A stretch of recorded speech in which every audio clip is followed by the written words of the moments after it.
Well, there's been a lot of activity recently from first-time buyers getting into the market. And I think one of the biggest changes has been interest rates have come down, and I think people are now accepting the market for what it is. They're not feeling prices are going to go a lot lower. They also feel like maybe it's not going to go up. So it's just a good time to get in. And there's a better supply out there coming as well. If I'm approved for 900,000, should I actually shop at 900,000 or lower?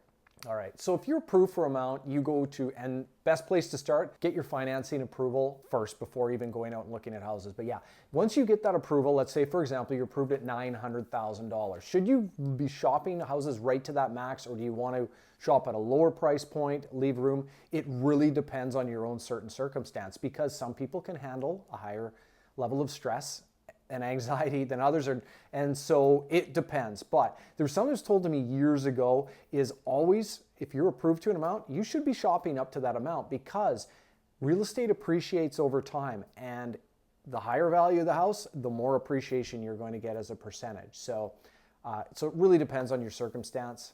When you get an approval for an amount, in Canada we have what's called the stress test. So you're actually approved at a higher interest rate than you're actually getting. So you've got a built-in buffer already with that approval. What hidden costs catch first-time buyers off guard after they move in? Extra costs when you're purchasing a house, definitely there's some that come up that people don't expect. Now, when you are a first-time buyer, you're going to be exempt from some if you qualify. So for example, the property transfer tax, you may be exempt from GST depending on what type of property you're purchasing.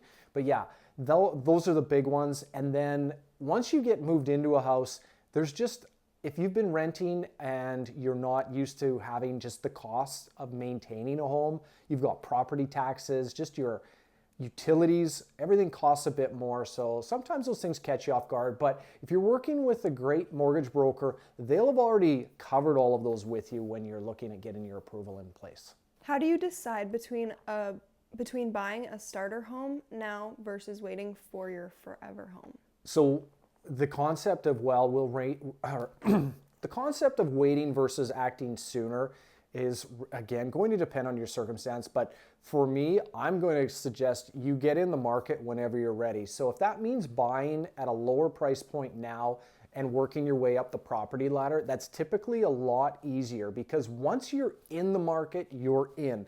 And when prices go up, you're along for the ride. If you're sitting on the sidelines waiting for the right time and you miss out on a run up in prices, it's going to be that much harder to get in. So most people, it's way easier to get their dream home if they start small and work their way up. What should younger buyers focus on more, the house itself or the location? If you're shopping for a first home, looking at whether features are better than location, that's going to really depend. But if you're purchasing something and you're planning to resell it in the next few years, this is a stepping stone to the next home, then you definitely want to take location into consideration. And features of the house that are going to be appealing to buyers for resale. So you don't want to purchase a property that's going to be hard to resale. And so you're working with a great agent, they're going to be able to advise you on that. How much should buyers keep in savings after they purchase? All right, so in terms of having some extra money left on the side to have as a safety net after you purchase, I think that's going to depend on your own circumstance.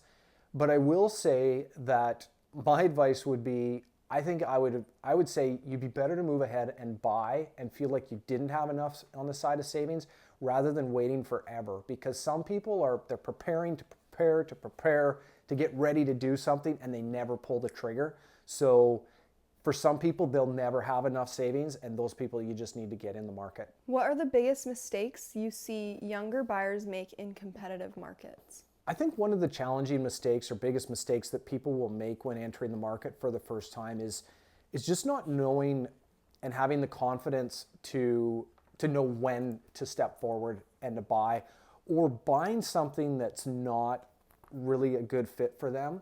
So on one hand, I'd say have patience to get the right home. But on the other hand, don't wait for every single factor to be perfect. There's going to be compromise in any property that you find. So accepting that and still being able to move forward. But you get into a multiple offer situation, and if you overpay and you run into that situation and then the market slows down, you're going to be in a negative equity position, and that's not something that's very much fun, especially for a first-time buyer who may not have a lot of equity to begin with. What simple strategies can younger buyers use today to get ready to buy in the next 1 to 3 years? So if you're thinking about you want to be a homeowner, you want to get the ball rolling and move in that direction, the first thing is going to be starting a savings account. Even if you start by putting $10 a month into that account, I think money attracts money. You can increase it over time, but if you never start, if you think, oh, I need to be saving $1,000 a month, and so you never start, 3 years will go by and you wouldn't have anything. And however, if you had just started with a small amount and increased it as you can, you'd be surprised at how quickly that will grow into a down payment.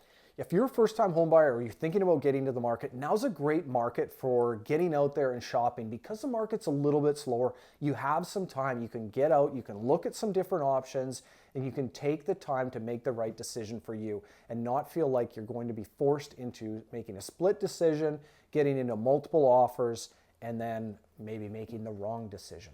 So if you want to reach out, I'm happy to chat, talk about different strategies and moving forward. That's what I do. Thanks again for watching.